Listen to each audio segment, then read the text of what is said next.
Hey guys hi. So if you attended the last question, अगर आपने last question देखा था तो ये उसी क्वेश्चन का एक डिफरेंट वर्जन है। उसमें हमने पूछा था आपको oxidative decarboxylation.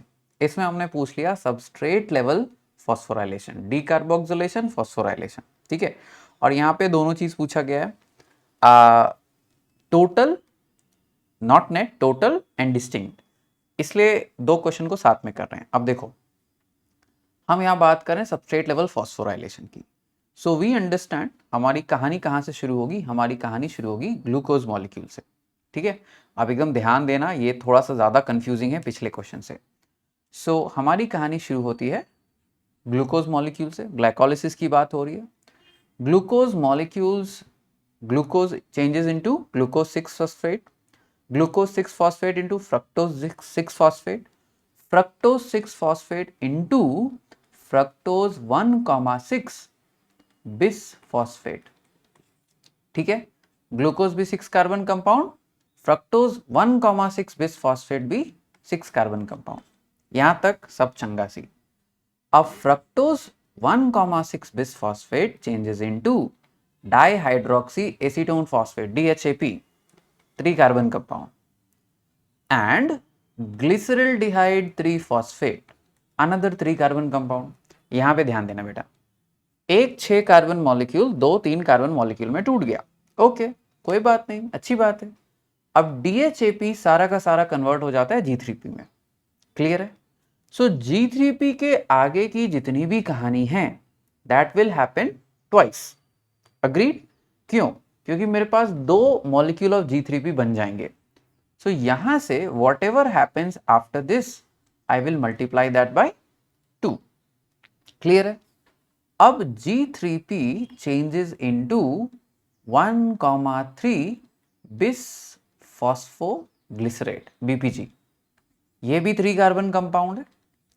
1,3 bisphosphoglycerate changes into 3 phosphoglycerate। मैं फुल फॉर्म नहीं लिख रहा, आपको एनसीईआरटी में ऑलरेडी ये सारी चीजें लिखी हुई है। ठीक है। अगर आपको चाहिए तो आप एनसीईआरटी खोल के एक बार बैठ जाइए फुल फॉर्म के लिए। सो 1,3 bisphosphoglycerate into 3 phosphoglycerate, 3 phosphoglycerate into 2 phosphoglycerate, 2 phosphoglycerate भी 3 कार्बन कंपाउंड है, 2 phosphoglycerate into phosphoenol pyruvate, phosphoenol pyruvate भी 3 कार्बन कंपाउंड है, and phosphoenol pyruvate into pyruvate, pyruvate भी 3 कार्बन कंपाउंड है। ठीक है। अब किस किस जगह पे हमने एटीपी बनाई। ठीक है।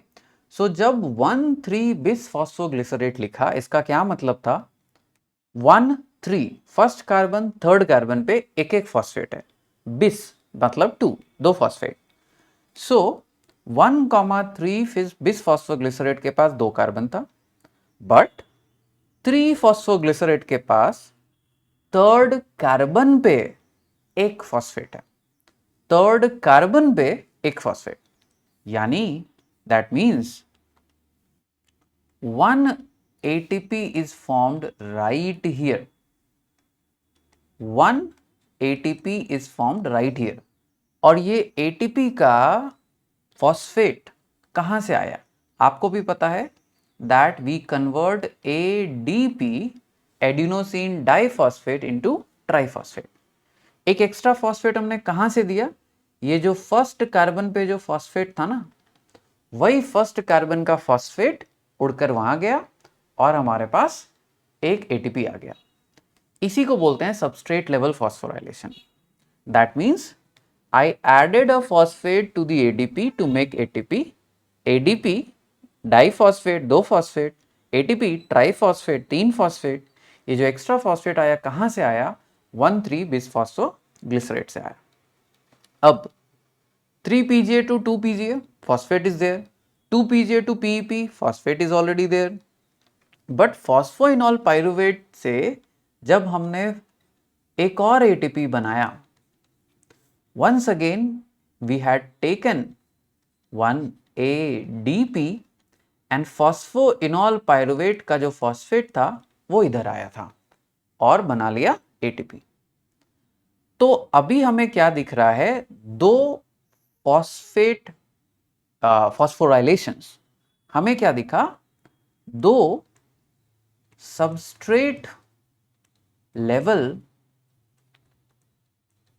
phosphorylation. We saw two substrate level phosphorylation between glyceraldehyde 3-phosphate to pyruvate. अब क्योंकि मेरे पास 2 ग्लिसरल्डिहाइड 3-phosphate था, तो अगर मैं इसको कंबाइन कर दूं, देन इसको थोड़ा छोटा लिखते हैं ताकि so that I have more space. I need more space, so इतना ऐसे लिखते हैं. So 2 into 2 means I have in the glycolysis 4 substrate level phosphorylations. ठीक है, अब याद रखना बेटा एक चीज, there are 4 substrate level phosphorylations creating 4 ATPs. But before this, before formation of glyceraldehyde 3-phosphate, you have already consumed 2 ATPs. That is why net हम कहते हैं 2 ATP ही बना. बट यहां ATP बनने की बात नहीं हो रही. Question is asking you about total, not net, substrate level phosphorylations per glucose in aerobic respiration. So अभी तक हमने सिर्फ glycolysis किया. So far we have only done glycolysis and we have got 4 substrate level phosphorylations. अब आगे क्या होगा? So we understand pyruvate, once again pyruvate के साथ जो होगा वो 2 गुना कर देंगे. क्यों? For 1 glucose you have 2 pyruvate. ठीक है, एक ग्लूकोज आपको 2 पायरुवेट देता है. Pyruvate gets converted into acetyl coenzyme A. Acetyl coenzyme A undergoes Krebs cycle. Krebs cycle में एक जगह substrate level phosphorylation हो रहा है. कौन सी जगह हो रहा है?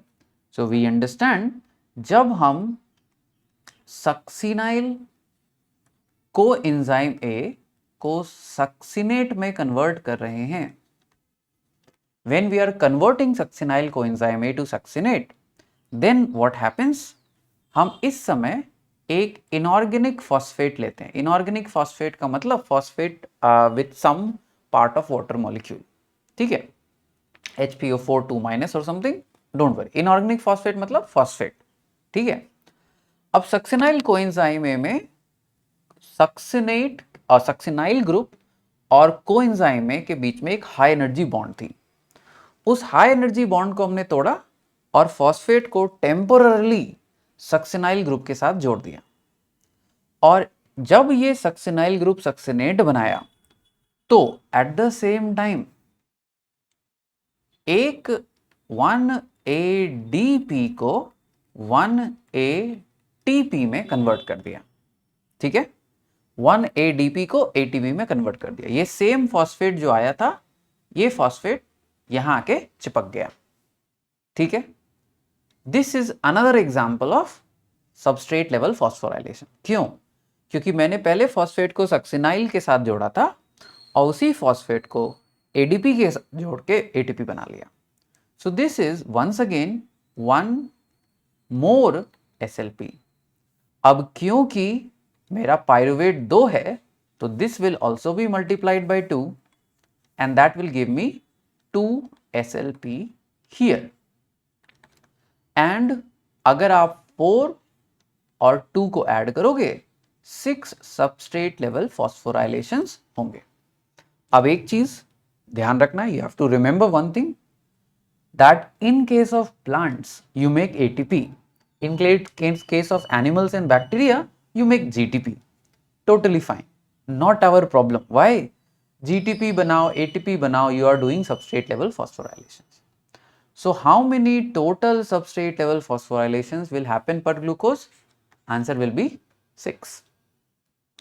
Once again we are asking the same question जो हमने पिछले वीडियो में भी पूछा था. Distinct substrate level phosphorylation reactions, अलग अलग कितने substrate level phosphorylation reaction हमें देखने को मिलते हैं? तो अगर आप सिर्फ रिएक्शन को गिनोगे, if you are only counting reaction, this is your first reaction, 1,3-BPG to 3-PGA. This is your second reaction, phosphoenol pyruvate to pyruvate. This is your third reaction, succinyl coenzyme A to succinate. तो total कितने reactions आपको देखने को मिलेंगे? 3। ठीक है, so 3 substrate level phosphorylation distinct reactions आपको देखने को मिलते हैं, and the total number of such reactions are going to be 6। ठीक है, अब गाइज ये जो कॉन्सेप्ट है ना, this is very very important that you understand it, right?